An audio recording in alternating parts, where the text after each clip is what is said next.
వినాయకుడికి వనక్కం. నువ్వేనా committee leader? నాందా. కూర్చోండి. నాన్నగారు భక్తులకు వరాలు ఇవ్వడానికి వెళ్ళారు. పందిరి స్టార్ట్ చేశారా? ఈసారి ప్లాన్ ఏంటో చెప్పండి. అవయారు ఏం పర్లేదు, మనోడే మూసుకో. చేతిలో పెన్ను పక్కన పెట్టండి. పర్లేదు, పురాణం ఆల్రెడీ రాశాను. ఇంద వినాయక నవరాత్రి ఎన్ననా ఇంద కెరియర్ డిప్రెషన్ ఎలా మోస్తామన్నారు. మేము నోస్తున్నా ఎందుకునా నీవా మా యూత్ గార్డ్. నీ బర్త్డే అంటే మాకు సెలబ్రేషన్ మాదిరి ఇరికిది. Thank you. ప్లాన్ ఏంటో చెప్పండి. August 27th జూమ్ బ్యాక్ వంద భూమి మీద మీ ఎంట్రీ.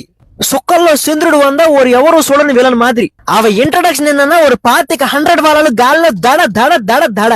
అదిదా ప్రతి పందిరిలో మీ ఇంట్రడక్షన్. ఇప్పుడు వంద మీరు ఎలక మీద పందిరిలోకి వరువారు ఏంటి ఇప్పుడు కూడా నేనే మీకు హాలిడేస్ దానే. ఇప్పుడు ఒక బుల్లెట్ బండి మీద వరువారు గణపతి బప్ప వారు. పందిరికి పోయి పాత యూత్ లీడర్ చందాకి వందు ఇంద మాదిరి ఒక హోలు. పందిరిలో కమిటీ కూరాలంటే అరిదిటే ఇరుక. ఎన్నరా యూత్ లీడరు చందా కలెక్ట్ చేయరా యూత్ లీడరు నరిదిటే ఇరుక. ఇప్పుడు వందు ఎంటర్టైన్మెంట్ వందు ఒక డీజే బాక్సులు, అందులో సాంగ్స్. డివోషనల్ సాంగ్స్ ఓకేవా? డివోషన్ అన్ని కైలాసంలోనే వినేశాను. భజన సాంగ్స్ అవి కూడా ఓల్డ్ అయిపోలే. అవి కూడా ఓల్డ్ పన్నెటింగ్లే. అవేంట్రా లేటెస్ట్ టీఎఫ్ఐ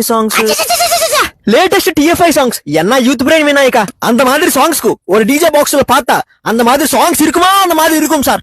అది వందు దీపారాధన అవుతున్నప్పుడు మా క్రష్ పందిరిలోకి వచ్చిన తర్వాత ఒక లవ్ సాంగ్, ఒక డివోషనల్ సాంగ్, ఒక లవ్ సాంగ్, ఒక డివోషనల్ సాంగ్, ఒక లవ్ సాంగ్, ఒక డివోషనల్ సాంగ్. లుక్కు కట్టపన నీ పేరు మీద ఒక డీజే సాంగ్ తలేవా. ఒక డీజే రీమిక్స్ మాదిరి మాదిరి ఒక సాంగ్. కొత్త పాటలు ఏమైనా వింటారా? కొత్త పాటలు అంటే అన్ని వినేశాను. పక్క లోకల్ బాగా ఓల్డ్ అయిపోలే. ఈ మధ్య కొత్తగా ఏంటిది వైరల్ సూపర్ అయ్యా. వైరల్ అయ్యారి పాటతో రోడ్డు అంతా డాన్సులు. అప్పుడు వంద యూత్ అంతా మత్తులో మునిగి తేలుతారు. మధ్యలో ఇదేంటి నిమజ్జనం అంటే మాకు ఫుల్ సెలబ్రేషన్ దానే. సెలబ్రేషన్ అంటే అదే. అది కప్పరం మీ విగ్రహాన్ని ట్రాక్టర్ మీద ఎక్కించి ప్రతి ఒక్కరు ఒక్కొక్క పాట పెట్టుకుని లింగిడి కింద చింగిడి. అరే ఆగు, ఇందో లేదా మొత్తు గిత్తు అన్నా. నీ పండగలో ఏం చేసినా నువ్వు చాలా ఫ్రెండ్లీ గాడ్దానే. అయితే నీకు తోచిందలా చేస్తావా?